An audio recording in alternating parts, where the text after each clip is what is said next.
Little Hands, Big Attitude. Book 2, Little Steps, Big Changes. Chapter 10, Trouble in the Past. Knuckles and Tails were following people around too, but it wasn't a copy of themselves.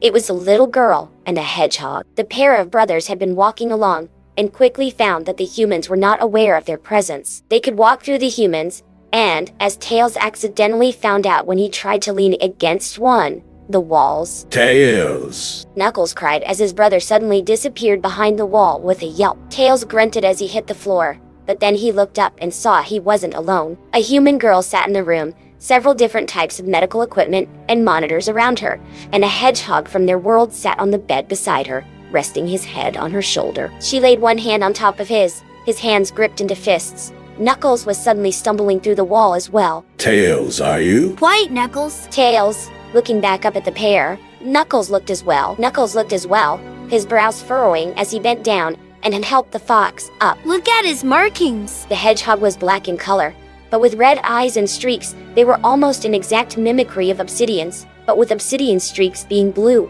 and his eyes being green. Obsidian's streaks were also much more natural in how they faded out into the black a bit, with stray blue quills here and there. This hedgehog's markings were sharply contrasting, like they'd been painted there with utmost precision. He does resemble Obsidian greatly. I'm sorry it hurts you, Shadow. The girl apologized, patting Shadow's hand. I'm sorry it hasn't saved you. What am I doing wrong? Nothing. None of this is your fault. But Maria, that's the only reason I exist.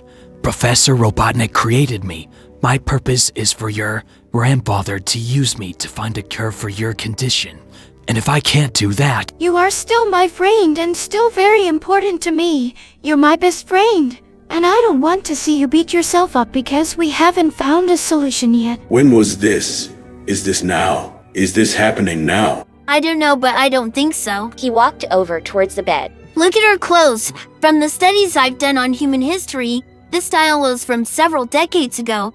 I think this is the past, but I don't know exactly how long ago. If it is the past, and this shadow hedgehog resembles Obsidian so closely, is it possible that they are related? Perhaps even... You think Shadow might be Obsidian's dad? Let's try to get more facts before we make that assessment. Why else would Obsidian bring us here? Obsidian was a newborn when we found him, Knuckles.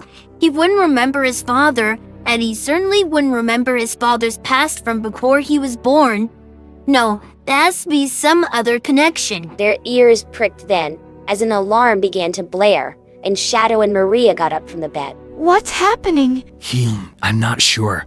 Come on, we must find the professor. He took Maria's hand, and they hurried out of the room, and Tails and Knuckles followed. Whatever was going on, it had sent the entire station into action, as humans were now rushing about frantically, trying to get from place to place. It was fortunate that the fox and Echidna could simply run right through them, or they may have lost track of the fleeing pair. They came to a laboratory, and they saw a man frantically shoving papers in his coat pockets. Grandfather, what is going on? Quickly!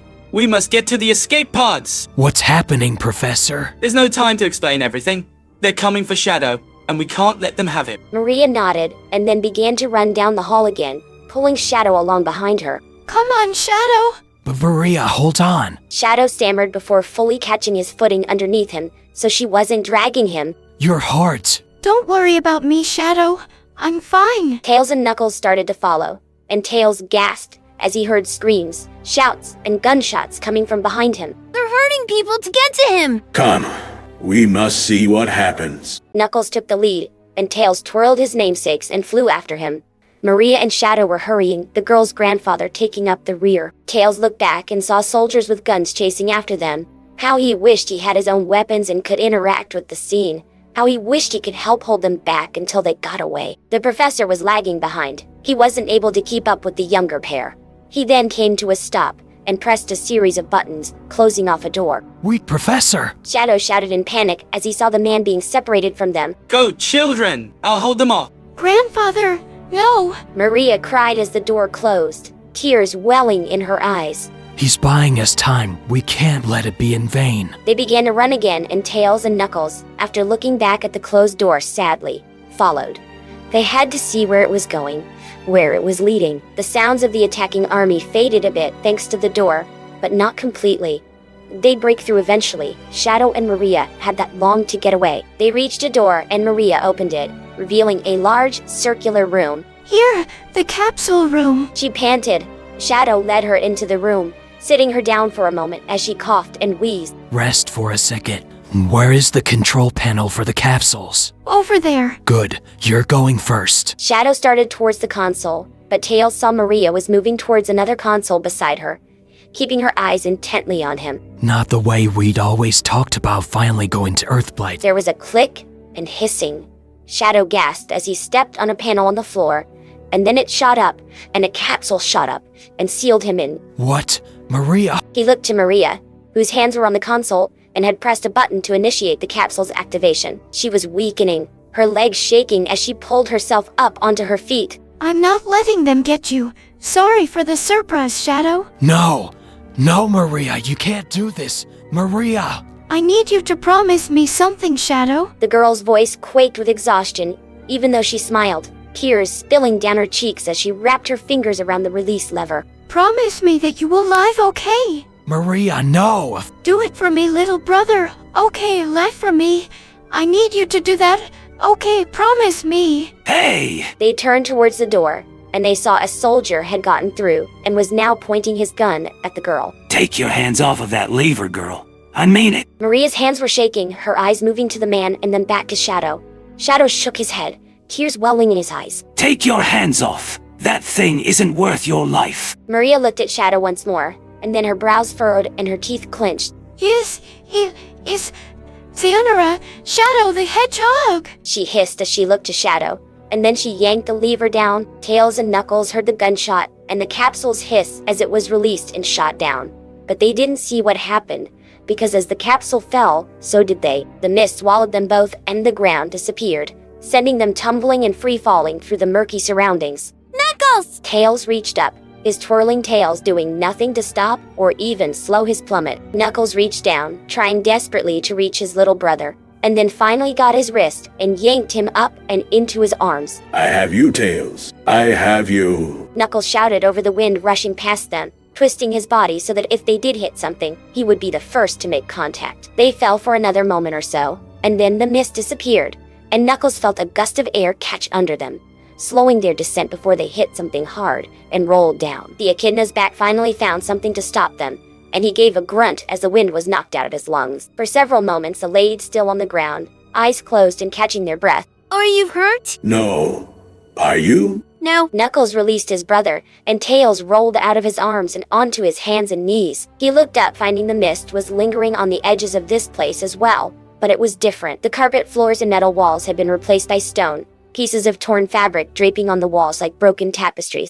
Now, where are we? Tails sighed, looking around with tired eyes. We'll figure it out. But I'd like to avoid falling through that Listen. The fox listened intently, and then he heard it, a distant infant's cry. That's obsidian! He and the echidna started up the sloping floor, towards the sound. Hang on, Obby, we're coming! The wheels of Tom's truck scraped in the gravel road as he came to a stop at the lake's edge. Placing the car in park, he hurried down towards the shoreline, overlooking the water. Kaya, please. It's Tom. I need your help. The water of the lake was rippling in the wind, making it hard to tell where she might be, if she was in full view from this side at all. But its color was dull enough that he could make out a blue shape coming towards the shore, and then Kaya slithered out onto the shore. In the weeks that had passed, he saw she'd gained more blue to her color, but it was still far from vibrant. Sheriff Wachowski, I take it this is about that sudden burst of chaos energy I'm detecting? Yes.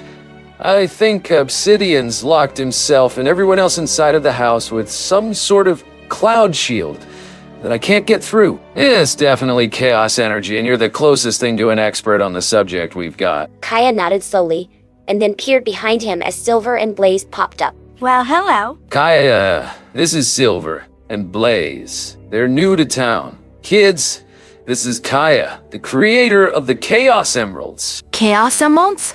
Are they anything like the Soul Emeralds? I'm not sure. A cloud shield, huh? Sounds like a dreamscape projection. What does that mean?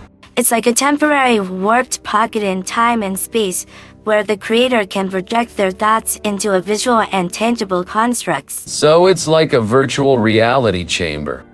Sort of. I'm not fully versed in that technology, but everything looks and feels real, even if it's not. And if it's encompassed your entire home, then whatever the little one has constructed must be massive, possibly multiple rooms of warped time and space. Can you help me get inside? I can try, but if not, we'll have to wait until Obsidian gets tired enough to not be able to focus on the projection and make it tangible. If he wears himself out, then the dreamscape should collapse and release the occupants. Well then, I guess it's a good thing he's a baby that wears out quickly. We should hurry. Who knows what kind of lollipop candy land that little mind's conjured up? They're probably stuck in a musical with dancing flowers right about now.